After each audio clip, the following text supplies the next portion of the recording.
Yo, what is going on YouTube? This is D-Man Gaming here, and I already voted for the Game Awards 2022, which is December 8th. I recorded the video. The audio did not register, so I'm going to show you guys what I voted for. I had a really hard time with some of these, but the video was kind of long anyway, so this is a lot easier since I already had voted. Game of the Year. So I went with God of War Ragnarok over Elden Ring. We know these two are... It's going to be between these two. I'm not going to be mad no matter which one of the two wins. Sorry Plague Tale, sorry Horizon, sorry Stray, sorry Xenoblade. It's not going to be any of them. It's going to be one of these two. Now, I waited till today to do this because I just finished God of War Ragnarok today. And man, that game brought tears to my eyes by the end. Like, I loved it so much. So I voted for Ragnarok. Both these games are two of my favorite video games of all time, though. Truly. I put almost 200 hours into Elden Ring. I'm going for the platinum right now on God of War Ragnarok. I want to replay it yet again. Such a phenomenal game. And I had to give it to God of War. I've grown up with the franchise since I was little. I can't blame anyone for voting for Elden Ring over God of War. It's going to be either or. I love both so much, so I voted Ragnarok. Best game direction for outstanding creative vision and innovation in game direction and design. I went with Elden Ring because the whole open world aspect and the different styles of gameplay and different types of gameplay and things that you can do with the game, no matter how many times you play the game, and the different things you can find throughout its open world, and how overwhelming the game was at launch, like the amount of, not at launch, but like the amount of stuff there was to do when you start, and like how big the game was. And it was something new and different from Software. And I thought they did such a well done job that I decided to vote for Elden Ring for best game direction. Best narrative for outstanding storytelling and narrative development in a game. I went Ragnarok easy. Granted, I haven't played the Plague Tale games. I played Horizon Forbidden West, loved it. I played Elden Ring multiple times, but it don't matter. It doesn't even matter. Best storytelling and narrative development, it's Ragnarok. Easy. Easy win. Ragnarok all the way. That one was easy for me. Best art direction, I gave this one to Stray. For outstanding creative and or technical achievement in artistic design and animation. Okay, so I actually could not breathe for a minute there because of Cat apparently having gas. So I had to cut that out real quick. So best art direction, I went with Stray over Ragnarok and Elden Ring. I wanted to give Stray some form of a vote. I feel bad for Horizon Forbidden West because I didn't give it any votes. I'm sorry. I just couldn't. Best score and music. This was hard for me because of Metal Hellsinger. Elden Ring has a great soundtrack as well. But Metal Hellsinger, the soundtrack's what makes the game, but that's most games. But I mean, like, the soundtrack for Metal Hellsinger was so dang good, so metal, it was insane. But God of War Ragnarok gave me chills, goosebumps so many times, because without that music, like, it would not be the same. The way the music goes with the emotions and the powerful story and the things going on in the game, it's just it's so good that I had to go with God of War Ragnarok for best score and music. It wouldn't surprise me if it doesn't win this one. It wouldn't surprise me at all. But I gave it to God of War. Metal Hellsinger might even win this one, to be honest. But I had to give it to God of War. I just had to.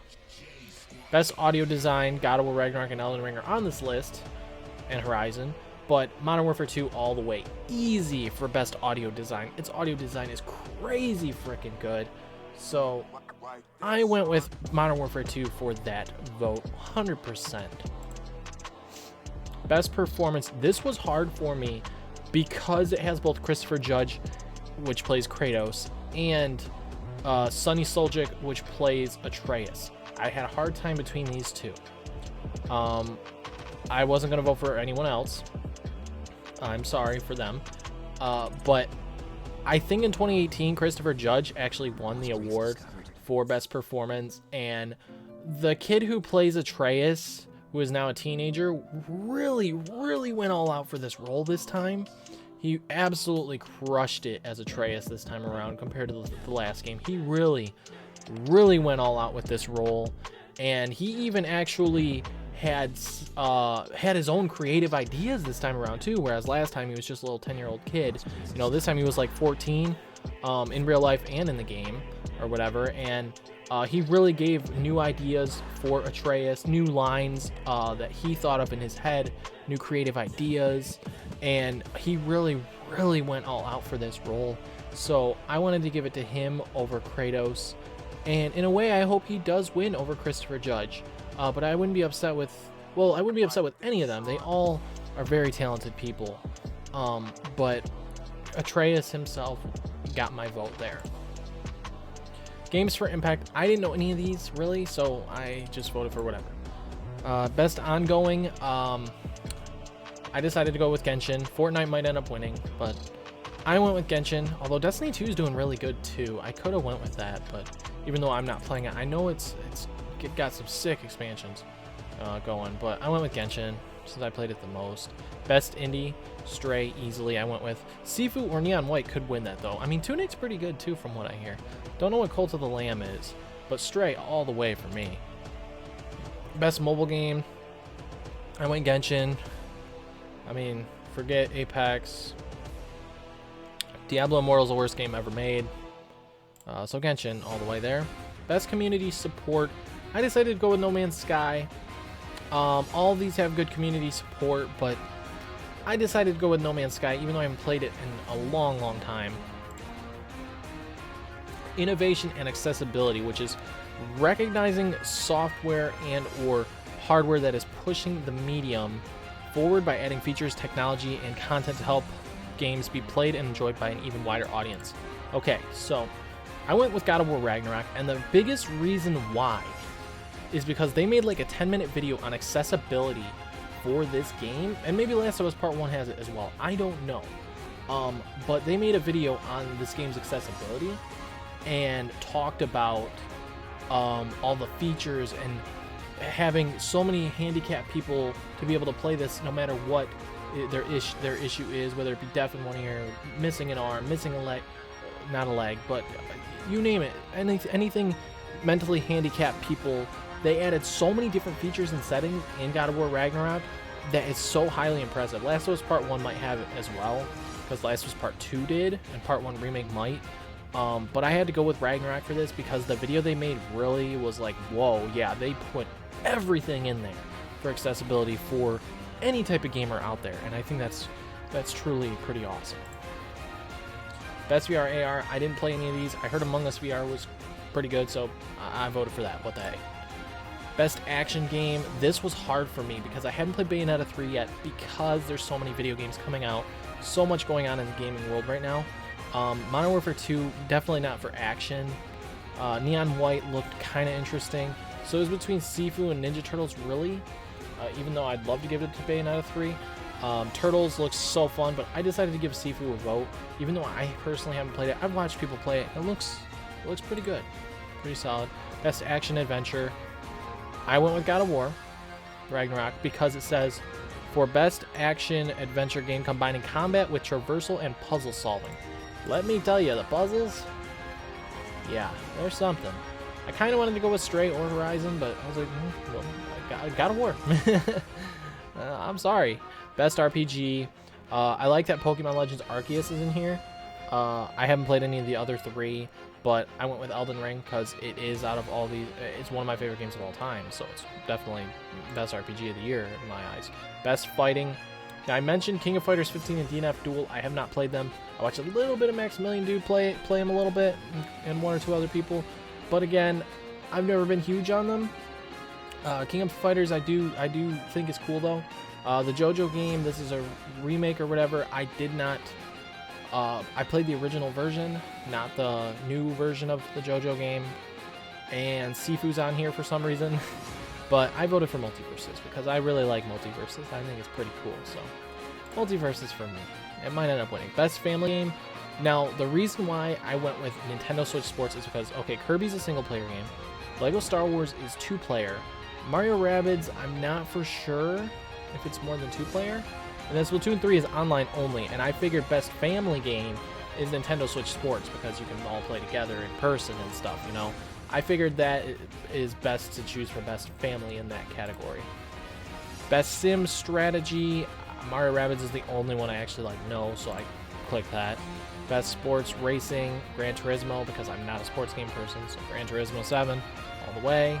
Best multiplayer, I was between Overwatch 2 and Modern Warfare 2, but I didn't go with Overwatch 2 because first off, it's Rocket League launch. 3 or 4 days it took before I could actually even get in the game. And then its Battle Pass system, I'm not a really big fan of that whole system. And the game still needs some tweaking and some work done. But I mean, it's a really fun game. I really enjoy Overwatch 2, and that's because I never really played much of the first game and never had people to play with. Whereas the second game, I'd have people to play with, and I really enjoy Overwatch 2. It's a lot of fun, a really fun game. But Modern Warfare 2, for the win, 100% for best multiplayer. I think it deserves it. I'm not a big COD guy, and I love Modern Warfare 2. It is such a good game, so I think that deserves the award, the win for best multiplayer, 100%. Content Creator of the Year, no idea, so I went with the one with the Mob Psycho 100 picture, because I like Mob Psycho, so sure. Best Debut Indie.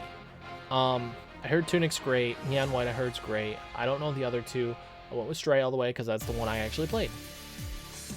Best Adaptation, best faithfully authenticated adapts a video game to another entertainment medium. This was hard for me, very hard, because I did really enjoy Arcane League of Legends. I did really enjoy that. It was great. It was great. Now, I have not watched, because I don't have Netflix at the moment. I'm going to get it next month again. I have not watched Cyberpunk Edgerunners. Heard it's amazing. I haven't watched Cuphead Show either, which I heard is great. I'm a big Sonic guy. I decided to vote for Sonic Hedgehog 2. It's probably not going to win. Honestly, I think Cyberpunk's going to take the win. I think Cyberpunk might take the win. It's either going to be that or Arcane that's going to take the win. It's going to be one of these two that takes the win for that. No doubt in my mind. Most anticipated game. This took me a good 5 minutes to figure this out, because they got Final Fantasy 16, Hogwarts Legacy, Resident Evil 4 Remake, Starfield, and Zelda Breath of the Wild sequel, Tears of the Kingdom. This was so difficult because Hogwarts Legacy, I have a lot of childhood memories with the weird movie video games of Harry Potter, and I've been waiting ages for a new Harry Potter game that was really good, and Hogwarts Legacy, man, it looks so good. But then I'm like, okay, Final Fantasy 16, another Final Fantasy, it looks great, it looks awesome, can't wait.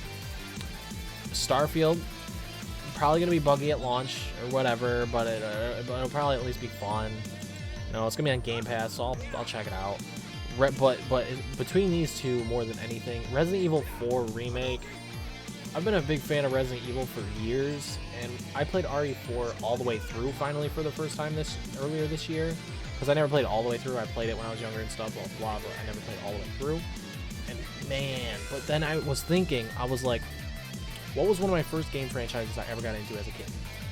There was Kingdom Hearts, Mario, Pokemon, and Zelda. And I was like, Breath of the Wild was so good. And Zelda was one of my first game franchises as a kid with Wind Waker. So I had to go with Zelda.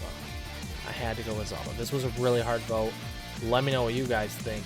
What one would be your most anticipated out of these 5 next year? Because these are all probably going to be really great games, man.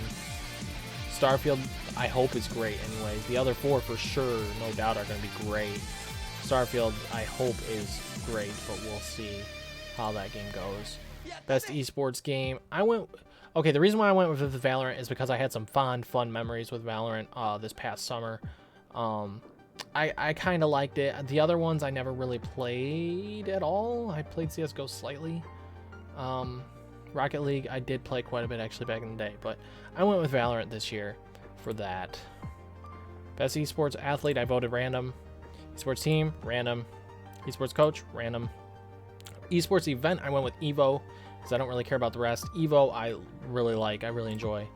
And that was it. So, yeah, that is it for Game Awards 2022. Those are my votes. Really hard to cast my vote for that, honestly, for some of those. So now that my microphone was actually working, thank you guys so much for checking out this video. Let me know your guys' thoughts and what you want to vote for. What is your game of the year personally, and what is the game of the year that you would vote for on that list of 6, and best RPG, you name it. Let me know what you guys think, and are you excited for December 8th? I will be live streaming that on YouTube the day that it happens on December 8th. Hopefully there's some cool game reveals and stuff like that day. Anyways, guys, thank you so much for checking out this video, and I will see you guys all in the next one. Later.